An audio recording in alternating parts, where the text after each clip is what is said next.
Voters awareness programme.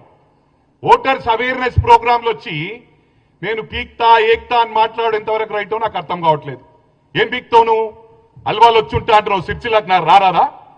అరే నేను గుండాయిజం అంటున్నావురా. గుండాయిజం చేసింది ఎవరు?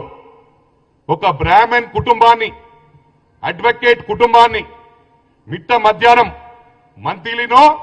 మంత్రిలా నరికి చంపిన ఘనత నీ పార్టీకి దక్కింది. నువ్వు ఇలా మాట్లాడుతా ఉన్నావు.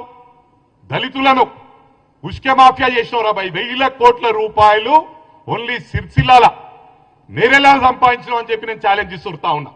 ప్రూవ్ చేయి. 8 మంది దళితులను వాళ్ళని సంసారానికి వాడికి పనికి రాకుండా 3rd డిగ్రీ ఇప్పించిన ఘనత నీకు దక్కింది రా భయ్.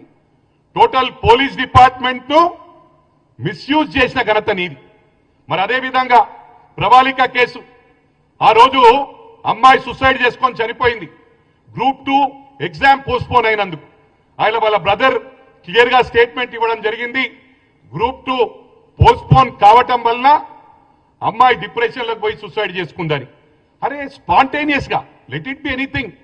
అరే పోలీస్ ఇన్వెస్టిగేట్ చేస్తా ఉన్నారు, తప్పకుండా సమాచారం ఇస్తా అని చెప్పాలి. కానీ స్పాంటేనియస్ గా లవ్ మ్యాటర్ అని చెప్పుడు ఎంతవరకు రైట్ రా?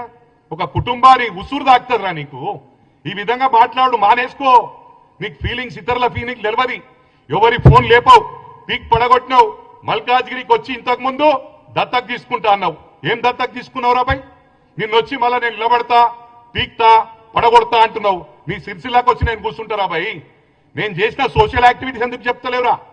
గుండాయిజం చేసింది మీరే. మీ అటువంటి వాళ్ళని అడ్డుకుంటే మాది హీరోయిజం రా, గుండాయిజం కాదు. రేపటి నుంచి మా హీరోయిజం ఎట్లుంటో చూపిస్తా. ఇవాళ మా ప్రభుత్వం వచ్చినాక దాడులు చేసింది మీరే, రాళ్లు కొట్టింది మీరే, దౌర్జన్యాలు చేసింది మీరే. అందుకే నేను కాంగ్రెస్ క్యాడర్కు విజ్ఞప్తి చేస్తా ఉన్నా. మనం దాడికి ప్రతి దాడి చేయవలసిన అవసరం ఉందని చెప్పి కూడా ఈ సందర్భంగా తెలియజేస్తా ఉన్నా. కేటీఆర్ మరోసారి తెలియజేస్తా ఉన్నా, నువ్వు చేసింది నీ కుటుంబానికి ఏదైతే సెక్రటరేట్ లో నెట్వర్క్, సెక్యూరిటీ నెట్వర్క్ కూడా మొత్తము టెండర్ లేకుండా 100 కోట్లది నీ సొంత కుటుంబానికి ఇచ్చిన ఘనత నీకు దక్కిందిరా బాయ్. ఒక్కటి గుర్తు చేసుకో కేటీఆర్, నువ్వు చేసే అరాచకాలు. ఇవాళ ఏమన్నాడు మనోడు? దండుపాలెం బ్యాచ్ అంటే తెలుసారా బాయ్ నీకు?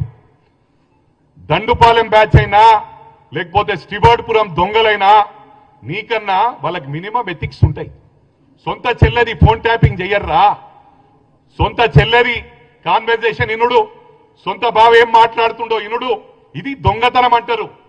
దొంగల బ్యాచ్ అంటారు. దొంగల బ్యాచ్ నువ్వురా. దొంగ పనులు చేస్తూని నువ్వు అప్పా జంక్షన్ల మంత్రిగా గన్మెన్ లేకుంటే పోతుంటే రాత్రి మిడ్-నైట్ పోలీసులకు దొరికిన ఘనత నీది. మాస్క్ పెట్టుకొని దొరికినవురా భయ్. Police department